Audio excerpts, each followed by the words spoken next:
Good afternoon everyone, welcome back to my channel. কেমন আছো তোমরা সবাই? আশা করছি সবাই খুব ভালো আছো। আমিও বেশ ভালো আছি। আমার আরও একটা নতুন ব্লগে তোমাদের অনেক ভালোবাসা আর ওয়েলকাম জানিয়ে আজকের ব্লগটা শুরু করলাম। আজকে নভেম্বরের 20 তারিখ, বাচ্চা এখন 10:30টার একটু বেশি হবে। রিন্টু বেরিয়ে গেছে আর ও বেরিয়ে যাওয়ার পর থেকেই ভাবলাম আমার যে কাজগুলো থাকে সেগুলোই আজকে তোমাদের সাথে শেয়ার করি। আসলে বেশিরভাগ দিন ও বেরানোর পর এই টুকটাক কাজগুলো আমার আর তোমাদের সাথে শেয়ার করা হয় না। এই টাইমটা আমি মার সাথে কথা বলতে বলতে কাজ সারি বা রিন্টুর সাথে কথা বলতে বলতেই এই কাজগুলো করে ফেলি।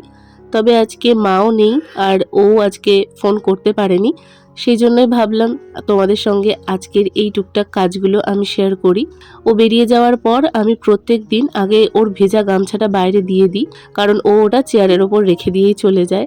আর ঘরটাও আরেকবার ঝাঁট দিয়ে নিই। এই টাইমে তো মাও স্কুল বেরিয়ে যায়। মার স্কুল যেতে মোটামুটি 10টা বাজে, আর তারপরেই কিন্তু 10:30 থেকে 11:45টার মধ্যে ও বেরোয়। আমি সকালবেলায় ওঠার পর এই সময়ের মধ্যে আমার ঘর ঝাঁট দেওয়া, ঘর মোছা, জল তোলা আর নিজের স্নান, সাথে যেদিন যেদিন আমার জামা কাপড় কাচার থাকে সেইগুলো আমি সেরে ফেলি। আসলে জামা কাপড় আমি রোজ কাচি না, বেশ কয়েকটা একসাথে জমিয়ে নিয়ে 2 দিন বা 3 দিন পর পর কাচি। ওই একটা দুটো করে জিনিস কাচতে না আমার ঠিক ভালো লাগে না। আমার মনে হয় একসাথে কেচে নেব, তাতে সময়টা সেভ হবে। কারণ আমি সেই অনুযায়ী সেদিন কাজ কিছু কম রাখবো বা বেশি রাখবো, তো এভাবেই করতে আমার সুবিধা হয়।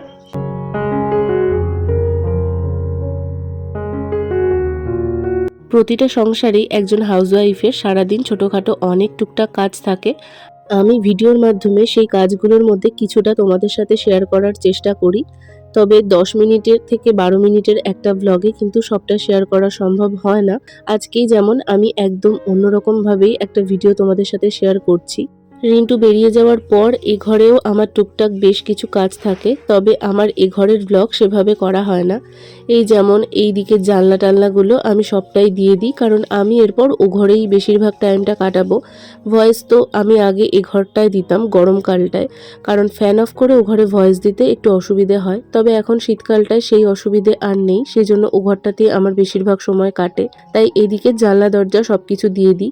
ওদিকে টেবিলটাকেও একটু ক্লিন করে দিলাম। সাথে ব্রেকফাস্টের যে কটা বাসন হয়েছিল সেগুলো ধুয়ে নিয়েছি। ব্রাশ করার পর ওই ব্রাশের ক্যাপটা খুলে টেবিলের ওপরই রাখা ছিল, সেটাকেও ঠিক করে তার জায়গায় রাখলাম। এই যে ও ঘরের লাইট সমস্ত কিছু অফ করে আপাতত আমি এ ঘরে চলে আসলাম। আর এ ঘরে খাটে আমার জন্য বেশ কিছু জামাকাপড় অগোছালো হয়ে অপেক্ষা করছে, এগুলোকেও গোছাতে হবে। সাথে করে রাত্রিবেলায় গান শুনি, সেই জন্য হেডফোনটা খাটের ওপরেই থাকে, সেটাকেও যথাস্থানে রেখে দিলাম।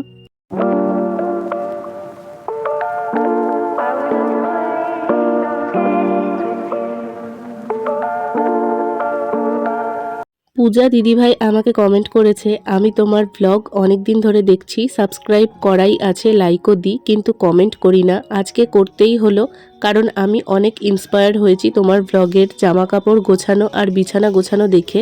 তুমি আমার থেকে অনেক ছোট, আমার 16 বছরের সংসার, নিউক্লিয়ার ফ্যামিলি আমার, তবুও এই দুটো কাজ করতে আমার খুব বিরক্ত লাগে ছোট থেকেই। এগুলো সারা জীবন আমার মার ফেভারিট কাজ ছিল, কিন্তু এখন তোমার থেকে শিখছি। মার থেকেও কিছুই শিখিনি, আমিও গুছিয়ে রাখার চেষ্টা করি। থ্যাঙ্কস আ লট ডিয়ার, ভালো থেকো, সুস্থ থেকো, লাভ ফ্রম খর্দা।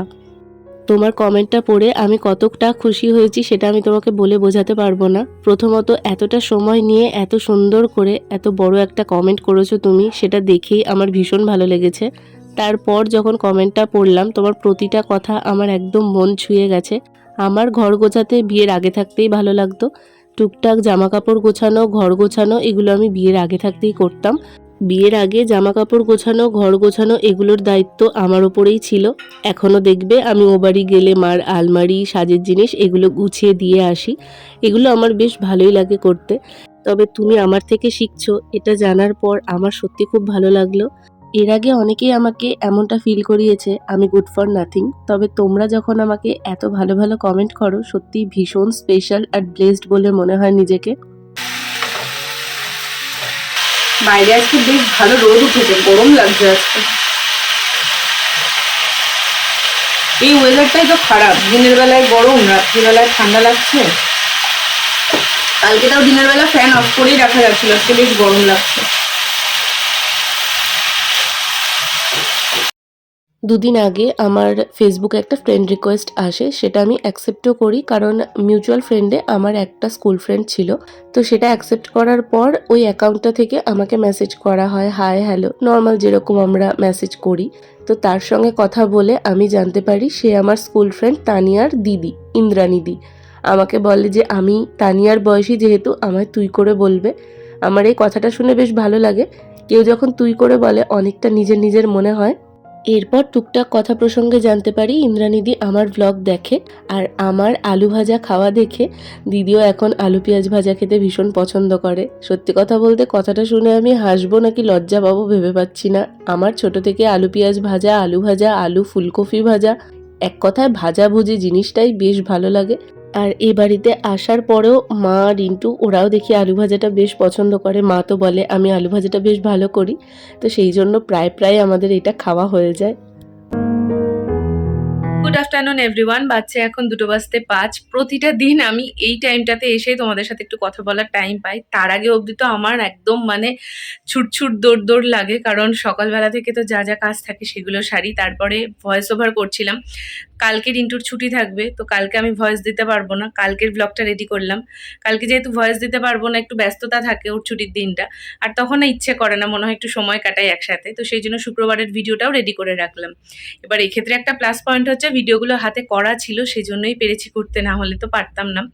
তো সেই সমস্ত করলাম। এখন দেখতে পারো বিছানায় এদিকে কালকে এগুলো সব কেচে দিয়েছিলাম সোয়েটারটা বাদ দিয়ে, তো এগুলো সমস্ত কিছু তুলে নিয়ে এসেছি। এগুলোকে এখনো ভাঁজ করা হয়নি। আর তোমাদের আমি বলি না, জানলাটা দিয়ে কি সুন্দর রোদ আসে, দেখো পুরো খাট অব্দি এসে পড়ছে। দাঁড়াও, এভাবে দেখতে হবে না, পুরো সাদা হয়ে যাচ্ছে। দেখো পুরো একদম আমার বিছানা পর্যন্ত এসে রোদটা পড়ে, যেটা বেশ ভালো লাগে। স্নান করার পর আমি তো এই জায়গাটাতেই বসে থাকি, জানলার সামনেটায়, খুব ভালো লাগে। প্রতিদিন সন্ধ্যেবেলাটায় ভাবছি মুখে একটু ফেস প্যাক দেবো। এই শীত পড়ার পর থেকে মুখে কোনো ফেস প্যাক দেওয়াই হচ্ছে না, কারণ তখন ওই অত জল দিয়ে মুখ ধুতে হবে ভাবলে আর দেওয়ার ইচ্ছা থাকছে না।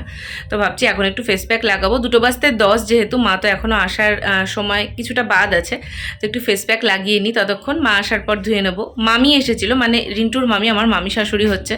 গাছের ছোটো ছোটো বেগুন তার সাথে শুটকি মাছ দিয়ে গেছে, তখন আমার আর তোমাদের সাথে শেয়ার করা হয়নি, ফ্রিজের মধ্যে রেখে দিয়েছি।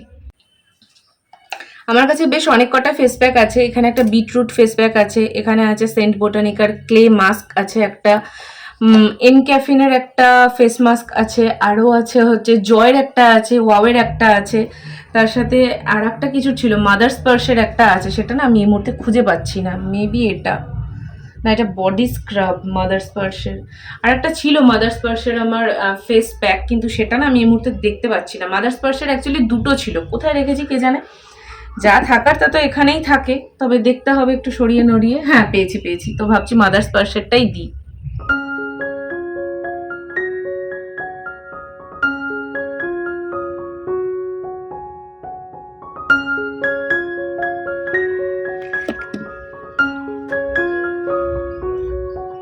দেখো এটার ভেতরে পুরো ছাতা পড়ে গেছে, বুঝতে পারছো?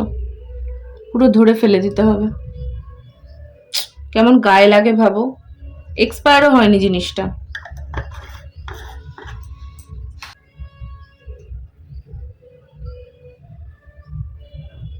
এটার পুরো বাইরের প্যাকেজিংটাতে ছাতা পড়েছে, কিন্তু ভেতরটায় পড়েনি। এক্সপায়ারটা কবে? এক্সপায়ার করে গেছে। এক্সপায়ার যখন করেই গেছে, ফেলতে যখন হবেই, ফেস প্যাক দেওয়া আমার মাথায় থাক। আগে আমি এই জায়গায় দেখবো কি কি ফেলতে হবে।